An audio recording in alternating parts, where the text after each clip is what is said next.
Muchas gracias. Vamos a dar comienzo a este panel, donde escucharemos seguramente opiniones muy interesantes sobre lo que está pasando en el mundo y cómo esto puede impactar en Argentina. En primer término va a hablar el doctor Jorge Castro.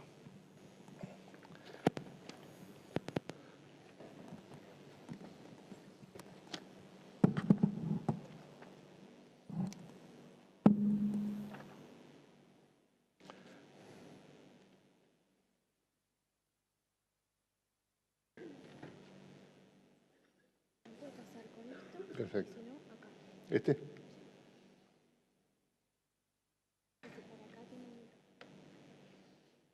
Agradezco a APRESID que me permite participar de este importante y tradicional encuentro.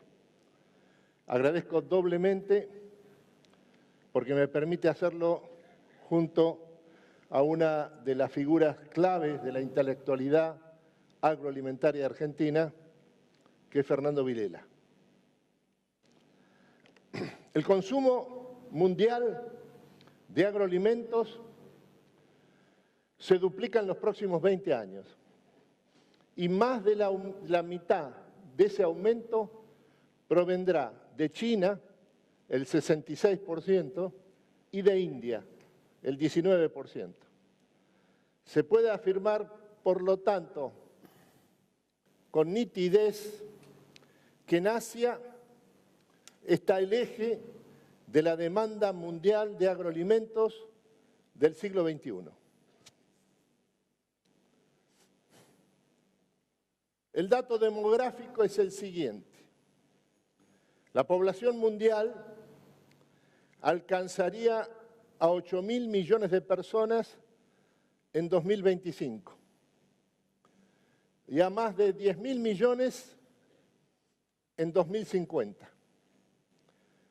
Y como en el sistema capitalista el factor demográfico lo que interesa es la manera en que se manifiesta como demanda solvente, conviene señalar que la nueva clase media asiática, con niveles de ingreso entre 35.000 y 45.000 dólares anuales, alcanzaría a 2.500 millones de personas en 2020 y a 4.500 millones en 2030. Con este agregado, más del 75% de este incremento de la clase media asiática va a tener lugar en solo 2 países, que son China e India.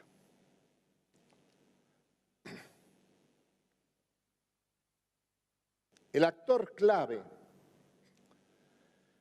del comercio agroalimentario global es China. Y acá aparece un rasgo de la irrupción de China en la economía mundial que tiene directa vinculación con la Argentina. Y es que la República Popular ha modificado a partir del año 2007 su estrategia de seguridad alimentaria y ya no apunta al autoabastecimiento de su población de 1.340 millones de personas, sino que ha decidido aumentar en gran escala y en forma creciente la compra de granos para la alimentación animal en el mundo. Estos granos para la alimentación animal son maíz y soja, y su principal derivado industrial, que es la harina de soja. Estos 2 granos, más la harina de soja, son producidos en el mercado mundial por solo 3 países en más de un 90%. Esos 3 países son los Estados Unidos, Brasil y la Argentina. Esta decisión estratégica de China de importar en gran escala y en forma creciente granos para la alimentación animal del mercado mundial fuera del territorio de la República Popular sucede al mismo tiempo, y es su consecuencia directa, del hecho de que China experimenta la más gigantesca transición dietaria de la historia por el vuelco masivo de su población al consumo de proteínas cárnicas.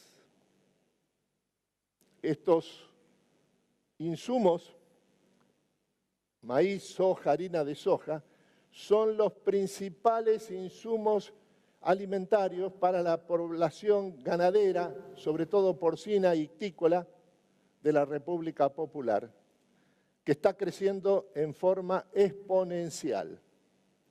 El consumo de carnes en China, sobre todo carne de cerdos, ascendió el año pasado a 56 kilogramos por cabeza.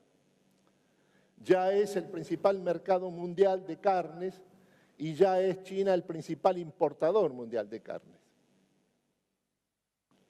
Este hecho estratégico fundamental, que es la conversión de Brasil, Argentina y los Estados Unidos en los principales proveedores de los granos para la alimentación animal, en este momento de la historia de la República Popular en el que está experimentando este gigantesco proceso de transición dietaria, es un punto de inflexión en la historia china, porque el autoabastecimiento alimentario de su población ha sido un componente fundamental de la legitimidad del Estado chino y de sus sucesivos regímenes políticos a lo largo de sus 5.000 años de historia. Ahora ha aparecido una excepción y esta excepción hace que Brasil y la Argentina tengan una situación de privilegio estratégico en relación a la República Popular.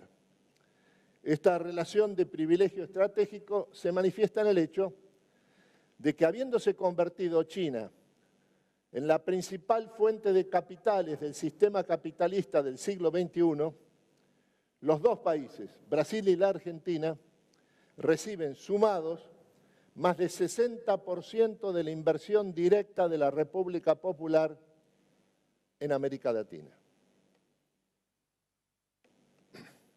Lo que esto significa, en un sentido estricto, es que están garantizadas las exportaciones agroalimentarias de la Argentina en los próximos 10, 20 años, no solo en lo que se refiere a su mercado, que son los mercados asiáticos, fundamentalmente el chino, sino de manera creciente. Y lo que esto implica para la Argentina es que de esta manera el país ha logrado resolver la crisis crónica de su sector externo, que ha sido la causa estructural de la crisis argentina, incluso político-institucional, desde 1950 en adelante, y que adquirió un carácter paroxístico a partir de 1973, cuando esta crisis del sector externo, provocado por la falta de mercado para las exportaciones agroalimentarias argentinas, adquirió un carácter crítico cada 3 o 5 años y de esta manera se transformó la Argentina en el país más ingobernable de América Latina.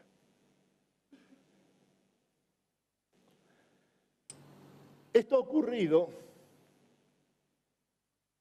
porque en los últimos 20 años el agro argentino ha realizado una profunda transformación tecnológica y organizativa que ha modificado su forma de producir y de acumular y que en lo esencial consiste en que se ha subordinado la renta agraria territorial a un sistema productivo de múltiples, interactivos y complementarios centros de productividad de carácter esencialmente urbano y de tipo industrial. En estos últimos 20 años, en el agro argentino se ha producido un proceso de desterritorialización y de intensificación productiva que lo ha convertido en términos de capacidad de innovación en la producción agroalimentaria más innovadora y competitiva del mundo, solo comparable por su intensidad en materia de productividad con el agro del medio oeste norteamericano. Por eso se puede afirmar que el nuevo sistema agroalimentario que ha surgido en los últimos 20 años en la Argentina es el sector más competitivo y profundamente capitalista de la economía del país en el siglo XXI. Y además, en este contexto global, donde la demanda mundial de agroalimentos se duplica en los próximos 20 años y está situada en el eje de la economía mundial en este momento y en los próximos 10, 20, 30 años, que es China, esto le otorga a la Argentina una creciente relevancia en el contexto mundial, incluso en términos de política exterior.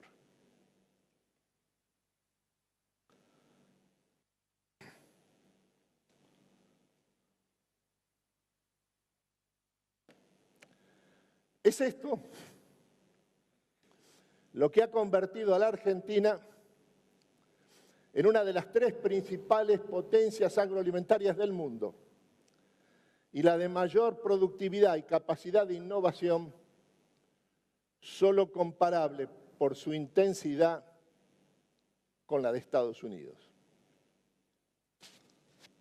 Conviene agregar que la producción agroalimentaria de la Argentina, que este año está creciendo con una tasa del 8% anual, es la razón por la que la Argentina ha logrado recuperar el crecimiento económico en el año 2017, después de 6 años de estancamiento y 2 de recesión, con una tasa de expansión anualizada del 4% a partir del tercer trimestre de 2016.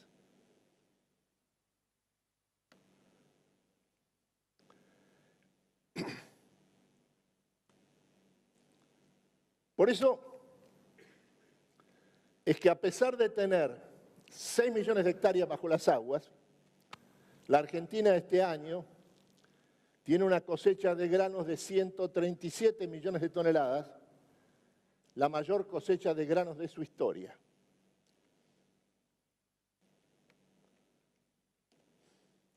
Lo que conviene señalar también es que además de la producción agroalimentaria, como único sector de la economía del país altamente competitivo y de elevado nivel de productividad que tiene la Argentina, ahora ha surgido, a partir de la plena explotación de los recursos de shale gas y shale oil en Vaca Muerta, Cuenca Neuquina, el segundo motor del crecimiento económico argentino después del sector agroalimentario.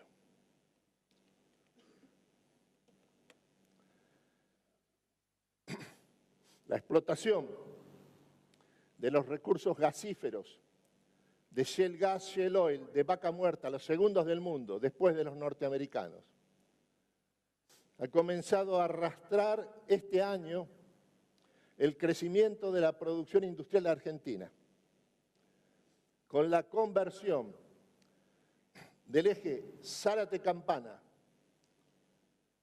centrado en la empresa Techin, la más importante empresa transnacional de la Argentina, en el más relevante polo de desarrollo industrial del país de alcance global.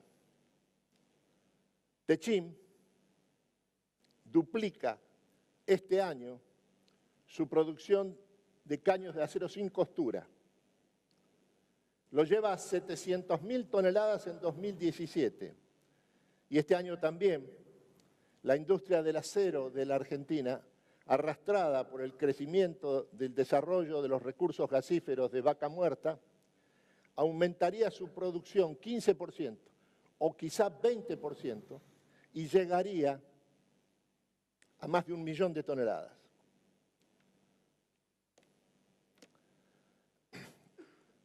Algo de extrema importancia ha ocurrido en la primera parte de este año 2017, que indica un punto de inflexión en la actitud del sector industrial argentino respecto al crecimiento económico del país.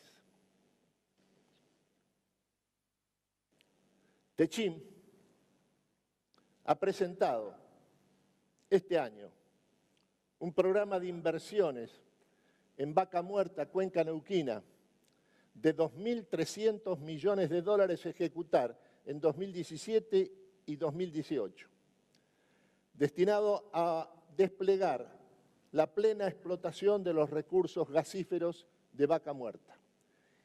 Y ha comprometido también una inversión adicional de 5.000 millones de dólares destinada no ya al desarrollo gasífero y energético de la cuenca neuquina, sino a la producción de una nueva cadena de producción industrial manufacturera que utilice como insumo fundamental los recursos energéticos de Vaca Muerta, que se estima que van a alcanzar los niveles en términos de precios actuales del shale gas y shale oil norteamericano en un plazo de 3-4 años. La presunción en que se basa esta empresa industrial argentina transnacional es que la plena explotación de los yacimientos de shale gas de Vaca Muerta, los segundos del mundo, desata un proceso de disminución de los costos energéticos del país que alcanza los niveles que son los más bajos del mundo, de Estados Unidos, en 3-4 años.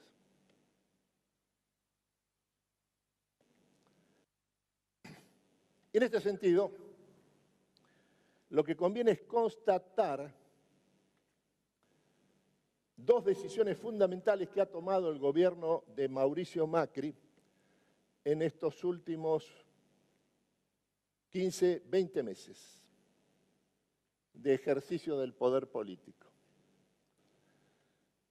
La primera decisión fundamental que tomó el gobierno de Mauricio Macri fue en diciembre del 2015, cuando unificó el mercado cambiario y eliminó o redujo las retenciones a la producción agroalimentaria.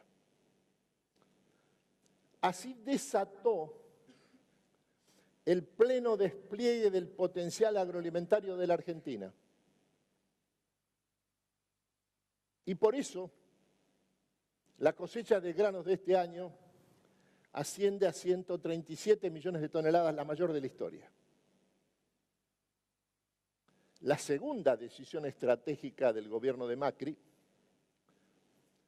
fue acordar con los acreedores holdout o fondos buitres en julio de 2016.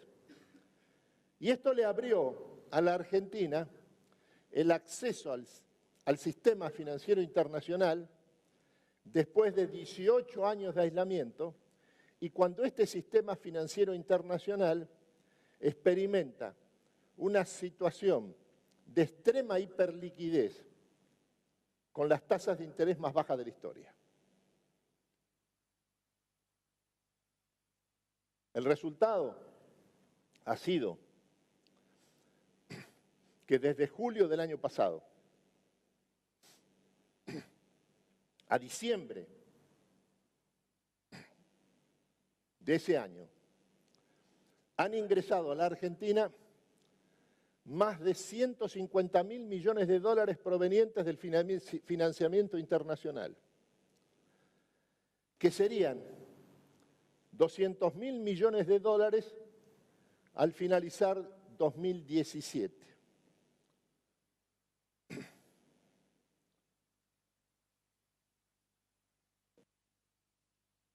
Más de la mitad de los capitales así obtenidos se dedican a financiar la transición en el proceso de reducción estructural del déficit fiscal primario, que ascendió a 4.6% del PBI en 2016 y que al ritmo actual culminaría en 3 años, en 2019-2020.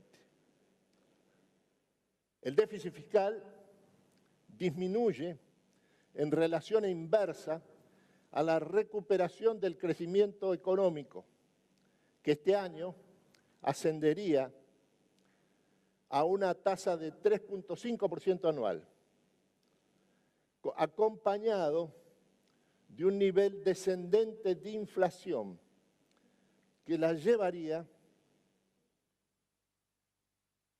a 12% anual o menos en el primer trimestre de 2018.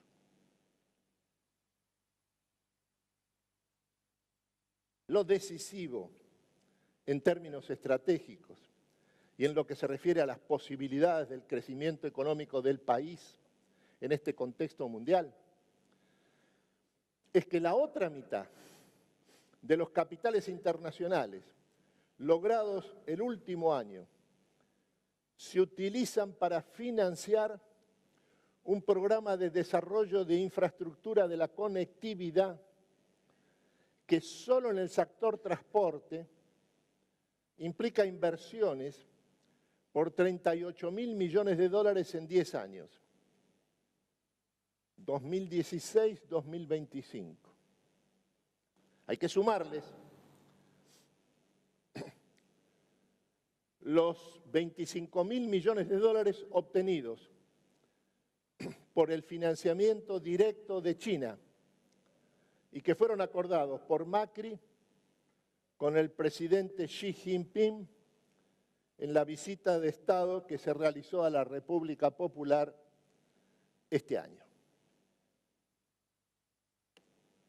En síntesis, lo que está en marcha,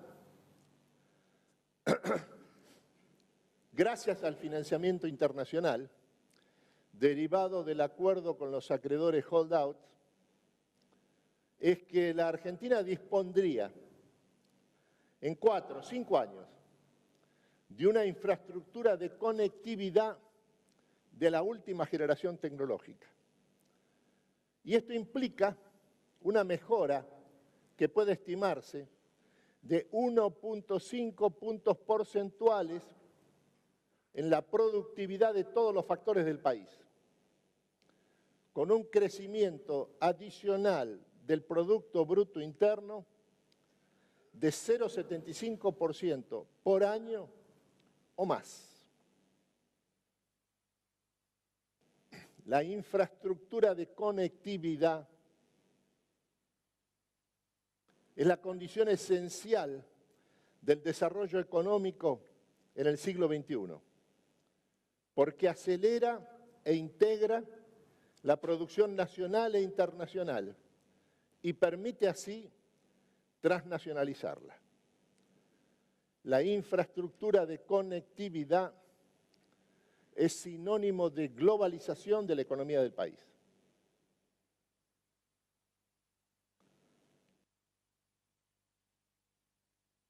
Esto sucede este año, Argentina 2017, no en un futuro que viene después si las cosas van bien. Este año, cuando la economía mundial ha vuelto a recuperar el crecimiento económico en 2017, después de 5 años de estancamiento. Y cuando el comercio internacional crece por primera vez después del 2009, crisis financiera internacional originada en la caída de Lehman Brothers en Wall Street en 2008, crece ahora por encima del producto global a una tasa de 4% este año. La economía mundial ha vuelto a crecer después de 5 años de estancamiento y el comercio internacional crece por encima del producto. Estos son los datos centrales de la economía mundial en estos primeros 6 meses del año. Y en este contexto de recuperación del crecimiento económico de la economía global en los primeros 6 meses de 2017, es que ha ocurrido el acontecimiento político, económico, comercial, más importante en términos internacionales. Y es que Estados Unidos y China, a través de los presidentes Donald Trump y Xi Jinping, llegaron a un acuerdo completo en materia de comercio e inversiones entre las dos superpotencias del mundo actual, en la reunión que mantuvieron los dos mandatarios en Palm Beach, Florida, el 6 y 7 de abril de este año. Se trata de un acuerdo de las dos mayores economías del mundo. El Producto Bruto de los Estados Unidos asciende a 18 billones de dólares. El Producto Bruto de China, medido en dólares constantes, asciende a 11.4 billones. Conviene subrayar que el pacto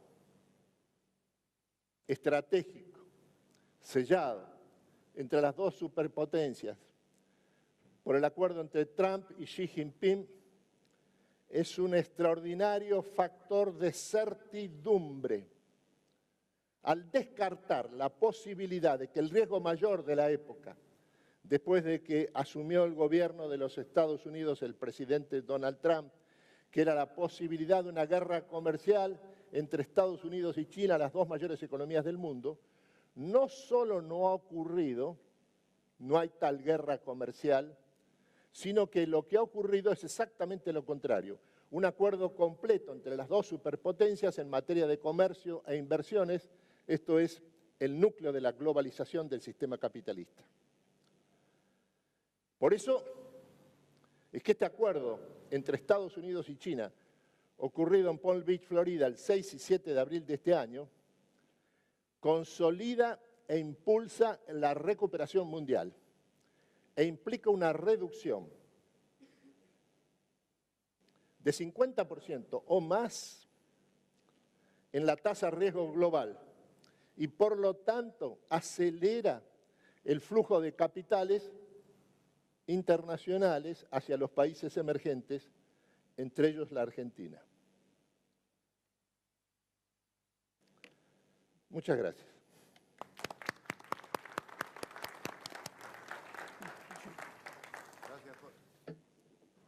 Gracias, Jorge. Escuchamos a Fernando Olivera.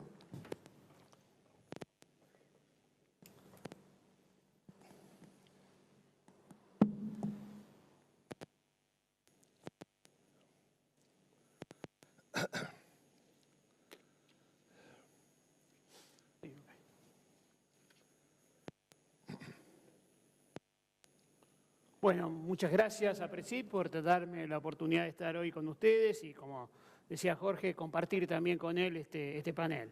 Algunos elementos que él planteó de alguna manera van a estar presentes en lo mío y después le voy a agregar algo que tiene más que ver con cuestiones vinculadas a lo específico de alimentos y a la bioeconomía.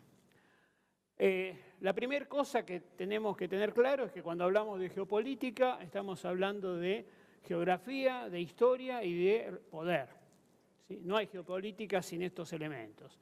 Y la agricultura y la alimentación son eminentemente geopolíticas. Hablamos de geografía, hablamos de historia y hablamos de poder cuando nos introducimos a los sistemas agroalimentarios y a la seguridad alimentaria, tal como lo expresó recién Jorge. La agricultura, la alimentación es actriz de la historia, siempre estuvo inscrita en territorios definidos y actúan en el corazón de las estrategias de poder. La seguridad alimentaria, que cambió en su configuración, que pasó hasta comienzo de este siglo, de ser una problemática de cómo autoproducir todo lo que necesito, en algunos países, cuando esto estuvo agotado y se vio claramente que no iba a poder ocurrir, China, por ejemplo, o algunos de los otros países asiáticos, se transformó en generar condiciones para cómo asegurarme en el futuro traer de los lugares que tienen capacidad productiva aquellos productos que necesito.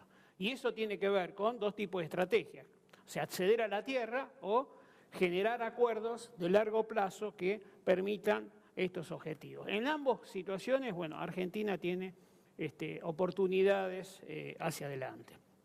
Entonces, esa seguridad alimentaria que genera en las fuentes de suministro generan conflicto, tienen que ver con esta situación de importaciones masivas y el riesgo del mercado, o sea, tener certidumbre de acceder al producto pasa a ser central en las políticas y la estrategia de estos países. Y pueden tener formatos, como mencioné recién, a partir de la compra de empresas o la compra de tierra o generar acuerdos de largo plazo que permitan asegurar el clima político interno de los países y con ello el sistema político que lo sustenta. Cuando hablamos de seguridad alimentaria, no es suficiente entonces en pensarlo en términos productivos o técnicos solamente. Es imprescindible mirar el ángulo estratégico y geopolítico de este producto. Acá cito algo que un economista del reinado de Nápoles dijo en 1770, Ferdinando Galiani: el trigo puede ser mirado como un producto del suelo y según este punto de vista pertenece al comercio y a la legislación económica. Luego, debe ser mirado como la materia prima de primera necesidad y el primer recurso del orden civil de las sociedades. El primer recurso del orden civil de las sociedades. Y bajo este punto de vista pertenece a la política y a la razón de Estado. ¿Sí? Quienes no tuvieron suficientemente presente esto, generaron, por ejemplo, la primavera árabe, que estuvo involucrada sobre una matriz de sistemas políticos dictatoriales de largo plazo con una crisis alimentaria producto del no haber generado una situación de abastecimiento adecuado a sus poblaciones. ¿Sí? Y estamos hablando de los países, por ejemplo, que en el caso del trigo son los más relevantes clientes. ¿Sí? El mayor comprador del mundo de trigo es Egipto, por ejemplo, y todo el resto del mundo árabe lo mismo. Entonces, estos elementos son elementos centrales. Ahora, todo esto se produce en un contexto internacional que tiene características propias y únicas. ¿Sí? Cuando uno está mirando qué está pasando con la aceleración de los procesos, si mira para atrás puede estar diciendo, bueno, las cosas vienen rápido, ¿qué va a ocurrir? Pero la visión es que tenemos que para adelante la cuestión va a ser mucho más veloz. Los cambios son relevantes y estamos entonces viviendo, y ese es un rasgo fundamental, un mundo caracterizado por la aceleración de los cambios. Y cambios que tienen que ver con aspectos ambientales, tecnológicos y otros que afectan, por ejemplo, el nivel y la profundidad de la educación, que está ligado al mundo del trabajo, el rediseño del mundo del trabajo.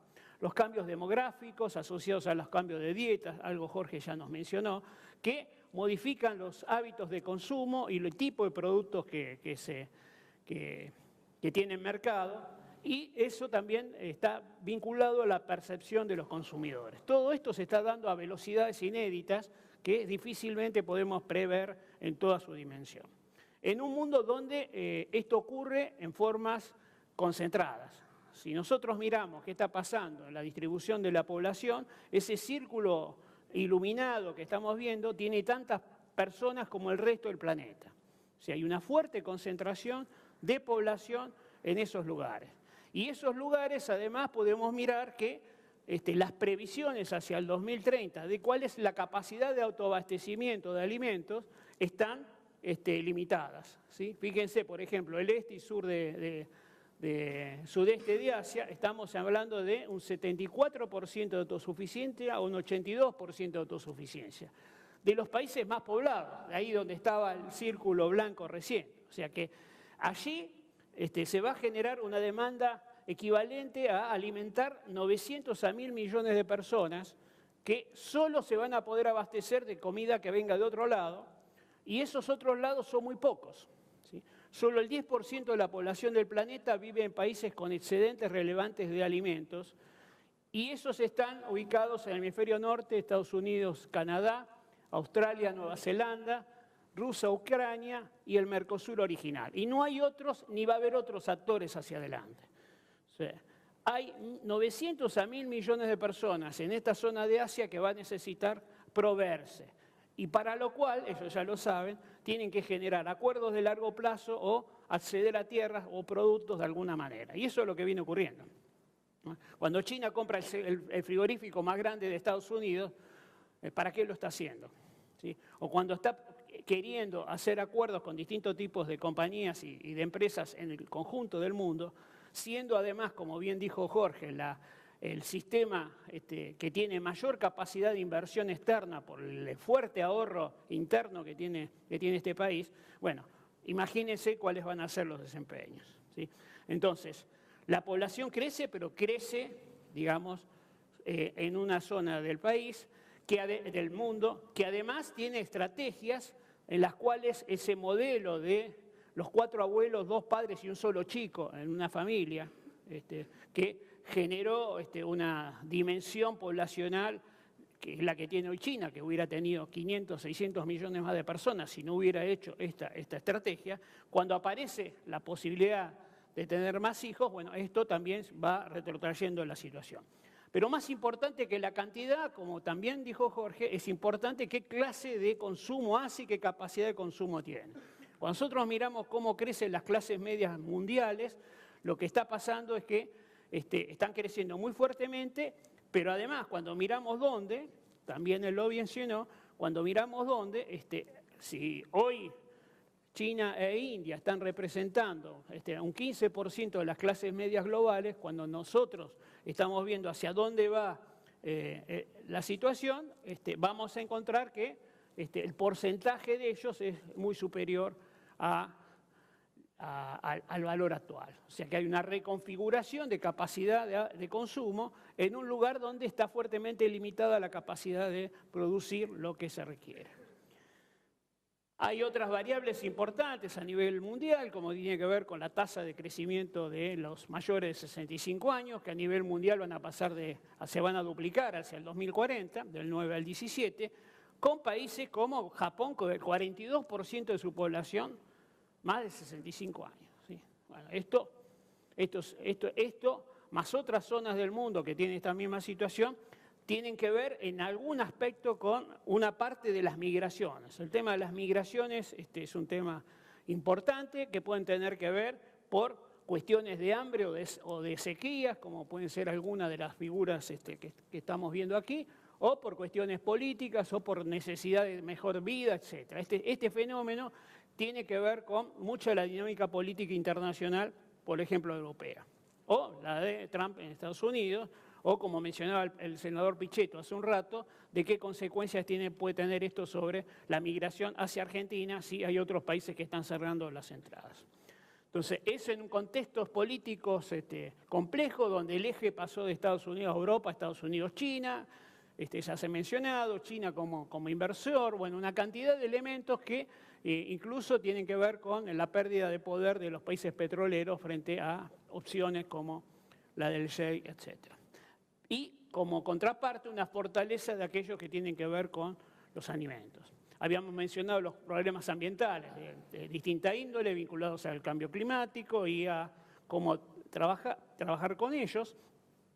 Hay temas muy importantes que había mencionado en el listado inicial que tienen que ver con los del mundo del trabajo. O sea, el mundo del trabajo está en un proceso de reconversión importante que tenemos que tener claro para saber dónde y cómo insertarnos en este mundo, que tiene que ver con la generación de trabajos nuevos, la eliminación del trabajo rutinario, la robotización, etc. Este modelo de producción de automóviles de comienzo del siglo pasado o de hace poco tiempo en el mundo industrial, hoy es totalmente distinto. Digamos. Esta es una fábrica de autos hoy. Y acá hay un señor que debe ser un ingeniero controlando las computadoras y con mucha vista vamos a encontrar otro por allí. Digamos, este es el mundo de la industria, ¿sí? Y aquellos que tienen un modelo, algunos estadounidenses que creen que no dejando de fabricar en China va a volver el trabajo que tiene que ver con esta visión están totalmente equivocadas. Eso no va a ser así. Digamos, los países que hoy tienen mejor desempeño, tal como también se dije, tienen un sector de servicios y de utilización del conocimiento de esos servicios mucho más que en la industria. La posibilidad de riesgo de desaparición de tipos de trabajo es alta en casi la mitad de los actuales, y solo un tercio tiene una baja probabilidad. Sí, esto hace que una investigadora de los Estados Unidos, Cathy Davidson, dice que bueno, el 65% de los chicos que hoy están entrando a la escuela van a trabajar de algo que aún no sabemos de qué va a ser, digamos. Ese es el nivel, esa es la curva de recambio que estamos mencionando.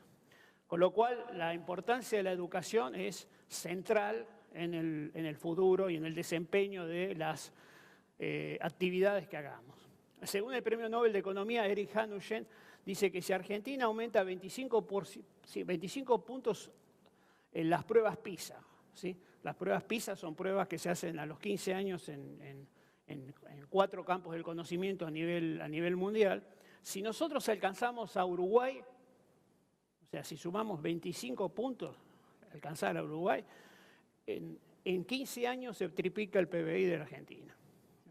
Es el impacto de lo que se está visualizando como importancia del nivel educativo y la calidad de la educación. Bien, yendo al tema de los alimentos, acá tenemos algunos datos desde los 60 para acá, donde podemos observar que mientras la población mundial pasó de 3.000 a 7.000 y pico de millones de personas, la producción per cápita de alimentos pasó de 660 kilos a 800 kilos. O sea, a pesar de que más que se duplicó la producción, la per cápita, con la misma disponibilidad de suelo, el aumento de superficie solo es menos de la tercera parte de ese crecimiento, aumentó, ¿sí? O sea que se multiplicó por 4 la producción. Si miramos algunos temas específicos, como por ejemplo el tema de las carnes, que ya se mencionó, el consumo per cápita mundial pasó de unos 29 kilos a más de 50, ¿sí? Y en el per cápita, ahora cuando integramos el total de la producción, pasamos de 84 millones de toneladas que se producían en el 61 a 396 millones. O sea, se multiplicó por 4 la producción y el consumo de carnes. ¿Qué carnes son? La que más crece es la piscicultura. Hoy China está produciendo 50 millones de toneladas de peces, carpas y tilapias vegetarianos que comen lo mismo que come un pollo y un cerdo. Es una mezcla de 2 partes de maíz y 1 parte de soja, pero que tiene una alta tasa de conversión, 1.2, 1.3. Sigue el pollo, que es el que tiene una tasa de conversión cercana a 2, después el cerdo en 3, etc. Digamos, esta transformación está ligada exclusivamente a la disponibilidad de los 2 integrantes de esa dieta, que son maíz y soja, ¿sí? Entonces, toda esta fuerte expansión que ha ocurrido en el consumo de estos productos tiene que ver básicamente en una parte relevante con estos productos. Ahora, ¿quién los produce? Veamos, por ejemplo, el caso de qué representa el VAPU, Brasil, Argentina, Paraguay y Uruguay, en términos de producción. Este conjunto de países es el 3.55% de la población mundial, pero exporta el 39% del maíz, o sea, está sobreexpresado 11 veces su población. Exporta el 65% de la soja, ¿sí? 18 veces su población. Los PET de la soja, tal como dice Jorge, son 3 países, ¿sí? Argentina, Brasil y Estados Unidos. Pero Argentina y Brasil son el 65% de la soja, sobre el cual descansa la producción de carnes en el mundo y entre ellos la China. ¿Estamos sacando suficientemente provecho de esta fortaleza que tenemos? Yo entiendo que no. Pero si pasamos al siguiente escalón, la producción de carne, estos 4 países exportan el 21% de la carne vacuna, el 12% del cerdo y el 28% del pollo. O sea que hay una parte del camino que se está haciendo. La otra cuestión es que si, bueno, le sumamos a los Estados Unidos, esos números todavía crecen mucho más, ¿no? Ahí somos el 8% de la población que exporta el 75% del maíz, el 83% de la soja, el 31% de la carne, el 26% del cerdo y el 54% del pollo, ¿sí? Potencias agroalimentarias claras, ¿no? Estamos bien convencidos de eso. Otro proceso central que tiene que ver con estrategia es qué tipo de consumo se hace. Y lo que está expandiéndose es el consumo del producto elaborado fuera de la casa. O sea, el que se consume en un kiosco, en un restaurante, o el que se compra en el supermercado y solo se pone en un microondas o se le pone un agua caliente. Lo que está marcando las tendencias, los ya realizados, fíjense, en los Estados Unidos están por arriba del 50%, en Japón están sobre el 40%, en China viene creciendo muy fuertemente, estaban en el 8%, en el 10 ya estaban cerca del 40% y se prevé que para el 2040 estarán más del 60%. Cuando hablamos de 60% de lo que comen 1.500 millones de personas, 4 veces por día, ¿sí? 365 días, eso es 1.3 billones de raciones por año. Billones de los nuestros, con todos los ceros, ¿sí? 1.3 billones. El 1% de eso, cada 1% son 13.000 millones de raciones. ¿Puede ser un objetivo estratégico de la Argentina abastecer el 1% de los platos que consume este país?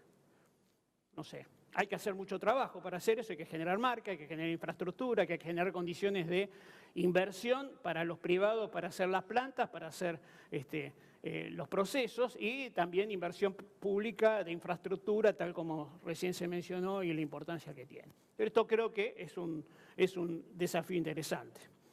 Hay cambios en el tema de la energía, con muchas de las renovables que están apareciendo y una parte de ellas vinculada a las bio, donde la bioeconomía puede jugar un rol. O sea, este contexto de elementos constituyen, creo, puntos relevantes a ser tenidos presentes en una elaboración de una estrategia nacional o regional en términos de cómo insertarlos. En un mundo que puede ser visto de distintas maneras, ¿no? Cada uno lo mira y lo ve, y entonces esa mirada configura rasgos intelectuales que tienen que ver con cómo aceptar estos desafíos. Esa visión modula nuestras visiones y necesidades, ¿no? Un planiferio habitual tiene este formato, con el Atlántico en el centro y los dos ejes que mencionaba hace un rato fundamentales, Europa, los Estados Unidos, mediando allí. Esa es una visión. Digamos que cuando uno ve cómo hoy se están mirando los chinos en términos de esta inserción, el planiferio que están usando es es el vertical. Digamos. China en el centro y Estados Unidos, acá fíjense cómo el hemisferio norte es mucho más cerca por el polo norte que en esta visión que tenemos que atravesar el Pacífico, ¿no? Esto, desde el punto de vista de algunas cuestiones que van desde la defensa, de cómo organizar elementos que tienen que ver con esto, o el comercio, es distinto. Y esta visión de cómo organizarse tiene que ver con el imperio del medio. China lo era, ese es el rol que pretende jugar, y así lo están visualizando en su cartografía, ¿sí? Cuando miran cosas que tienen que ver con los canales comerciales, la Antártida, o, por ejemplo, el gran proyecto de la nueva ruta de la seda o el canal de las perlas, ¿no? Que es una de las cuestiones estratégicas a nivel mundial relevantes. Entonces, esta es la visión. ¿Cuál debería ser la nuestra? Y nosotros tenemos que estarnos ubicados en un formato tal, pensados en un formato tal que tengan acceso a los distintos mercados desde nuestra posición. Y que no es uno, no es el Atlántico, no es el Pacífico, es la visión que creemos que tenemos que debe ser a todos y cada uno con un perfil de productos que seguramente son distintos. Mencionaba antes que solo el 10% de la población vive en países con excedente de alimentos, que tenemos una excelente dotación de recursos naturales, pero también tenemos que aprovechar eso, esa enorme superficie fotosintética, con mucha técnica, técnicos y profesionales, investigadores adecuados para enriquecer el sistema y no solamente estar pensándolo en el tema de los productos de alimentos, sino también a partir de la bioeconomía, de la biotecnología, hacer un salto en cualitativo en lo que estamos produciendo. O sea, la idea es pasar de estar construyendo un futuro donde al agro, a los agronegocios, agregarle elementos que tienen que ver con la bioeconomía, que en este congreso en distintas partes se han estado conversando. Hablar de alimentos normales y funcionales, pero también en combustibles de distintas tecnologías de primera, segunda, tercera generación, la generación de biomateriales, etc. Esta visión que tiene que ver con la innovación, con la capacitación, con la comunicación, creo que enriquece lo que estamos haciendo. Y ya hay algunos indicios, estoy colaborando en la provincia con el ministro Sarkis en un plan provincial de bioeconomía que tiene que ver con empezar a pensarse desde este lugar, ¿no? Donde la bioeconomía involucra lo que hacemos más pasos sucesivos que entendemos que son superadores. A las buenas prácticas agrícolas que en lugares como se proponen y las buenas prácticas empresarias, también hay que agregarle buenas prácticas públicas que han sido escasas en los últimos tiempos. Tenemos deberes para atacar todas estas cuestiones, que tienen que ver con políticas de Estado que generen reglas claras y permanentes y aseguren inversiones, reformas fiscales que entiendo que deben ser proproductivas y pro-interior, para conseguir, a partir de todos esos instrumentos, generar un equilibrio territorial y social mayor que el que hoy tenemos. La educación es un tema central, sin recursos humanos calificados de primer índole, vemos qué es lo que va a pasar. Acuerdos internacionales, aliento a formas asociativas modernas que viabilicen a las pymes productivas, políticas crediticias que permitan el agregado del conocimiento local, y, como ya mencionamos, las infraestructuras. El desafío es pasar del granero a generar proteínas, a generar alimentos, pero al supermercado, pero eso creo que hoy ya es posible ser superado. Digamos. Además de esto, tenemos posibilidad de ser surtidor biológico, podemos estar diseñando y llevando a otros lugares sistemas agrícolas sustentables a partir de servicios profesionales, generando, y ya está ocurriendo en la Argentina, que es uno de los pocos países que ocurre, eventos biotecnológicos propios, la farmacia biológica, el tema de desagregar la biomasa en sus distintas componentes que tienen que ver con esta estrategia de biomateriales que estoy mencionando. Creo que tenemos todos los elementos para podernos pensar en esto. O sea, hay que hacerlo, hay que trabajarlo, no es sencillo, pero entiendo que es posible. Es posible que esta enorme superficie fotosintética le agregue valor de distinta índole, tal como estamos mencionando. Finalmente, mi visión para una Argentina 2030 es que ojalá podamos construir un sistema republicano sin hegemonías y con alternancia en el poder, una salud y una educación de calidad con equilibrio regional y social, una infraestructura moderna y que podamos, a partir de esto, no solamente con el campo, pero seguramente será imposible sin el campo, una exportación de productos de calidad con identidad. En alimentos, pero también en turismo, en tecnología, productos biológicos, arte, etcétera, para conformar aquella sociedad compleja e integrada que estoy mencionando, que a partir de una discusión, de una perspectiva geopolítica hacia mediano o largo plazo, genere planes de acción integrales y estratégicas y a partir de una movilización colectiva y política común. Muchas gracias.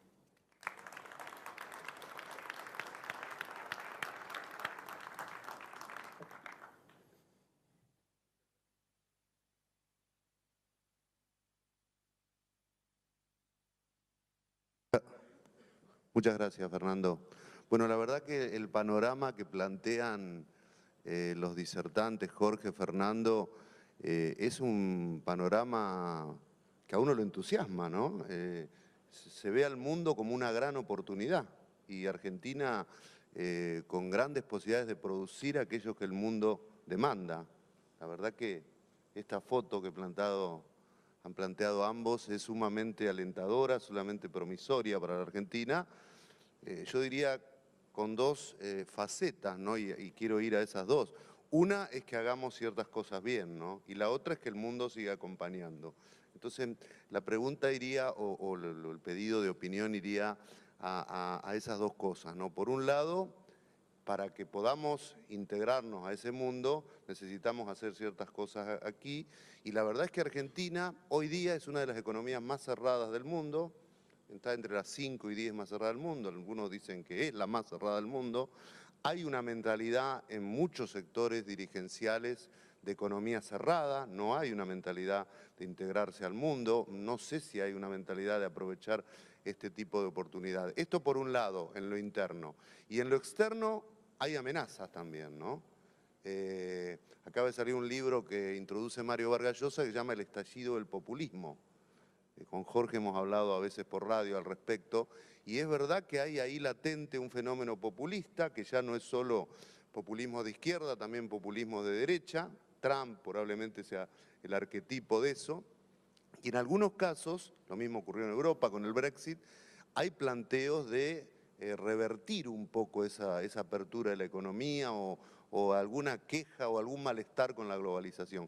¿Cómo ven esos dos temas, digamos, las restricciones internas y las eventuales amenazas externas?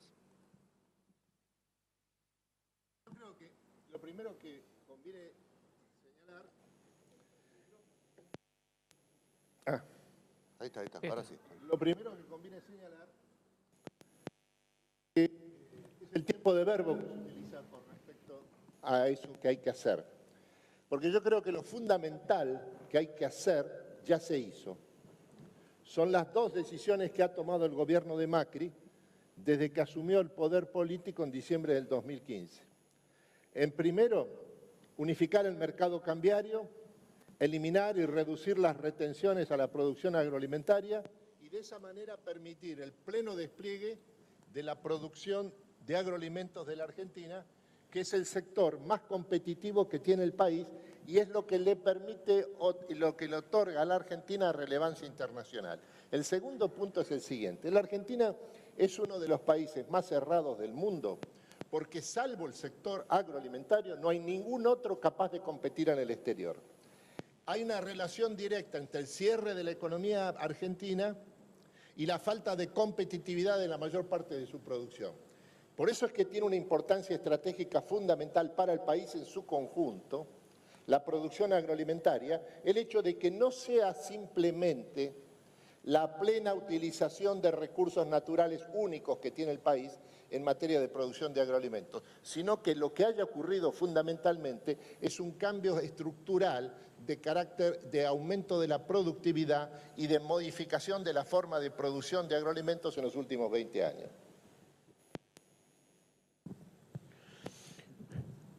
Hay muchas cosas para hacer y como bien planteabas, ¿no? A ver, todo depende de nosotros. El mundo está esperando que Argentina cumpla el rol que espera de ella, que es justamente proveerlo de este tipo de productos de la fotosíntesis. Ahí hay sectores internos que justamente han generado las condiciones del cierre, tal como planteó Jorge, a partir de su baja competitividad, que siempre apostaron muchas veces a decir, bueno, dennos 10 años más porque así vamos a madurar. Realmente tampoco ocurre que hayan generado sistemas de productividad tales que alguna vez permitan que esto sea sencillo, ¿no? Lo que digo es, no es sencillo, pero si no lo hacemos, estamos siguiendo, poniendo la cabeza adentro del pozo como el avestruz. Si miramos cómo nos fue durante estas últimas décadas, veamos que no nos fue bien. Nosotros en los 70 teníamos menos del 10% de los pobres, hoy tenemos más del 30%. teníamos una posición internacional en términos de porcentajes de exportación que hoy no tenemos, etcétera, etcétera. Toda esta degradación de la posición internacional de la Argentina tiene que ver con este encerramiento que ha generado. Entonces, si el diagnóstico es este, bueno, hagamos un camino que no tiene que ser de hoy para mañana, puede ser para algunos años, de poder justamente resolver estas situaciones internas. Para esos sectores llamados, algunos de ellos industrialistas, son sectores que algunos de esos sectores apoyaron, por ejemplo, las retenciones al agro, increíblemente, ¿no? Esos sectores tienen lobbies muy fuertes y son los que han estado fomentando el cierre de la economía. Son sectores muy fuertes porque se basan en un hecho real. Si se abre la economía argentina, si se la integra al mundo, el 70% de la producción industrial de la Argentina cae en los siguientes 2 años. Por eso es que la economía argentina no se puede abrir hasta que no se reconvierta la producción industrial del país. Hay una relación directa entre reconversión, modernización, capitalización, intensificación de la producción industrial argentina y apertura de la economía del país. Lo fundamental es la reconversión de la industria. Lo accesorio y consecuente es la apertura de la economía del país. Si vos me permitís, Gerardo, el problema del populismo. Yo te diría, hay una fase del proceso de globalización de la economía mundial que ha terminado. Esta fase de la globalización de la economía mundial es la que le ha permitido a China transformarse en el gran ganador de la globalización, extrayendo a más de 800 millones de personas de los niveles extremos de pobreza. El gran perdedor del proceso de globalización ha sido la nación norteamericana, donde los grandes afectados por el proceso de globalización de la economía han sido fundamentalmente los trabajadores industriales y la industria norteamericana no integrada a las cadenas transnacionales de producción. Allí, esta es la base electoral de Donald Trump. El dato es que el populismo nace de un hecho real, que son los sectores que han perdido en el proceso de globalización. Por eso la nueva fase de la globalización es necesariamente incluyente. Tiene que incluir a los perdedores del actual proceso de globalización que en lo esencial ha terminado. El fenómeno de Donald Trump no se explica en términos culturales, sino sobre la base de un hecho estructural, que es que los trabajadores industriales norteamericanos, que son la base de su triunfo electoral, han sido los grandes perjudicados por el proceso de globalización. Sí, con Jorge hemos charlado muchas veces sobre la potencialidad de nuestros países de acordar con China algunos aspectos de esta transición a partir de inversiones. Por ahí me gustaría, si te doy pie para que lo menciones. Absolutamente. Lo que caracteriza la globalización es que en ella, como proceso de integración mundial del sistema capitalista, es más importante que el comercio las inversiones. Porque son las inversiones las que, una vez instaladas y desplegadas, las que permiten aumentar por su superior nivel de productividad las exportaciones del país. Un país no exporta porque quiere o deja de quererlo, sino porque puede hacerlo. Y eso depende exclusivamente del nivel de productividad que tenga su producción, ante todo industrial. En este sentido, el vínculo con China, lo que le otorga un privilegio estratégico a la Argentina es que le permite colocar en el punto primero de la relación entre los dos países no el aumento del comercio de la Argentina hacia China, y mucho menos el aumento del comercio de China con la Argentina, mucho menos. Lo fundamental es que le permite colocar en el punto primero de la agenda, en la relación entre China y la Argentina, la atracción en gran escala de inversión directa de fuente china para el desarrollo, ante todo, de la infraestructura del país y para colaborar en la reconversión industrial de la Argentina. Cuando Donald Trump ganó las elecciones, alguna gente temía que se pudiera provocar un efecto de desespiralización del comercio internacional a partir de algunas medidas que anunciaba Trump, siempre en medio de esa suerte de contradicción que tiene el presidente de los Estados Unidos, ¿no? ¿Ustedes creen que ese riesgo no existe hoy día? Yo te diría lo siguiente, si me permitís. Yo creo que la realidad siempre tiene razón. los temores, los fantasmas, las preocupaciones, las declaraciones por Twitter de Donald Trump, por un lado. Y por el otro está el hecho de que Donald Trump y Xi Jinping han llegado a un acuerdo completo en materia de comercio e inversiones, no que pueden lograrlo, lo han logrado, y esto ha ocurrido el 6 y 7 de abril en Palm Beach, Florida, y está en pleno proceso de ejecución. En los próximos 3, 5 años se elimina el superávit comercial que tiene China con los Estados Unidos. Y siguiendo un poco con este razonamiento, Jorge, vos decís, claro, tiene que venir una nueva etapa de la globalización que preste atención a los efectos de los cambios tecnológicos sobre el trabajo, ¿no? Ahora, eso no luce nada fácil, ¿no? Pero esta es la cuestión principal. Sí. Hay que incluir a los perdedores de la anterior fase de la globalización. China es el gran triunfador del proceso de globalización porque a través de él logró extraer de la pobreza a más de 800 millones de personas. Estados Unidos es el gran perdedor del proceso de globalización porque la competencia, ante todo con la producción industrial china, infligió un castigo enorme a la producción industrial norteamericana orientada al mercado interno, no vinculada a las cadenas transnacionales de producción y sobre todo a los trabajadores industriales de los estados del medio oeste norteamericano industrializados, que son 4, Pensilvania, Ohio, Michigan y Wisconsin, allí donde triunfó Donald Trump el 8 de noviembre. Sí, esos eran los señores de la foto de la industria automotriz, por ejemplo, que yo mostré. Que no va a volver eso.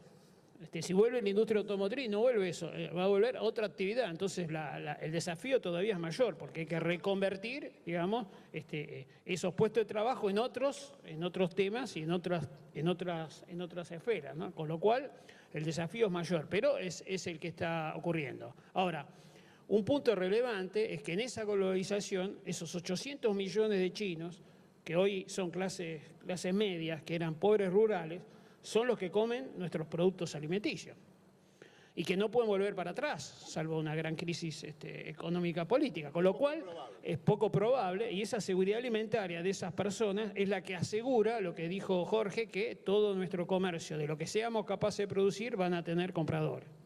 ¿Ustedes ven a la dirigencia argentina, al establishment argentino, la política en particular, pero a toda la dirigencia, preparada para aprovechar esta oportunidad? Digo porque, por ejemplo, en Chile aprovechó esta oportunidad. Chile es la economía más abierta de América Latina y la que más bajó la pobreza, contrarrestando ese argumento de que la apertura podría generar menor nivel de vida. Chile lo pudo hacer, el gobierno socialista, un gobierno de centro-izquierda que gobernó Chile durante 20 años y que ahora generó una cantidad de acuerdos de libre comercio y de integración de Chile al mundo. ¿Ustedes ven al establishment argentino preparado para aprovechar esta oportunidad? Yo te diría lo siguiente, Gerardo. Yo tiendo a pensar que no hay tal establishment argentino. En la Argentina hay clase alta, dotada de un superior nivel de ingresos, pero no hay una élite dirigente de ninguna manera. Este es un país bárbaramente democrático. Es el único verdaderamente democrático en términos sociales de América Latina. Esto significa que todos los sectores sociales han participado o participan de alguna manera en el proceso de decisiones. Esto hace que tenga una importancia crucial lo que sucede con el sector agroalimentario de la Argentina. Bioceres no es una buena idea. No es una buena idea, algo que surge de un seminario constituido por un grupo de intelectuales. Son productores agrícolas argentinos de punta que han desarrollado una empresa que está en el más alto nivel de la biología y de la biotecnología contemporánea. Esto es lo que otorga inteligencia estratégica del país.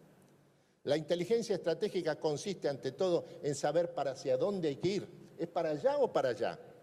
Es para allá, notoriamente es para allá. Bueno, Argentina se ha caracterizado por tener poca inteligencia estratégica muchas veces, ¿no? Bueno, pero está siempre a tiempo de hacerlo, digamos. Pero la producción agroalimentaria de la Argentina aviva el seso. Sí, acuerdo totalmente. Me parece que tenemos potenciales basados en cosas reales. Tenemos recursos naturales, pero también tenemos muchos recursos humanos de alta calidad. O sea, esta expresión que yo mencionaba en la charla, o esto que mencionaba ahora Jorge, de bioseres, es claramente una expresión de que es posible. Y debajo de ello hay otras potenciales oportunidades para ir construyendo esa complejidad que genera puestos de trabajo de alta calidad. Porque si uno va a la planta de bioseres, son casi todos profesionales, muchos doctorados, etcétera, ¿no? Ese es el perfil de cosas que yo mencionaba que dan riqueza y que permiten dar el salto cualitativo hacia el futuro, ¿no?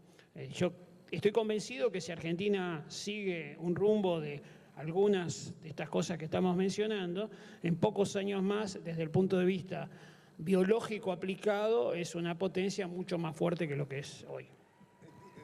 El tema siguiente. Dos observaciones. Una de Tullio Alperín Donghi. Tullio Alperín Donghi dice que la cultura cívica de los argentinos es maníaco-depresiva. 2 horas de euforia, 14 de depresión.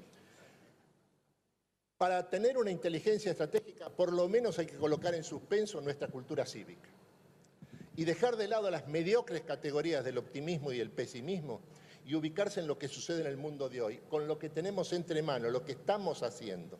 Esto que estamos haciendo es una realidad, no una posibilidad de si las cosas van bien. Y lo segundo que tengo presente, además de lo de Tullio Alperín Donghi, hay que comprobar lo que dice Borges.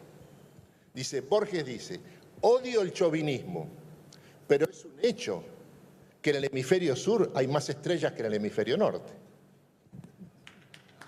Muy bien, muchas gracias Fernando, muchas gracias Jorge. Le voy a pedir nuevamente que los despidamos con un aplauso. Gracias.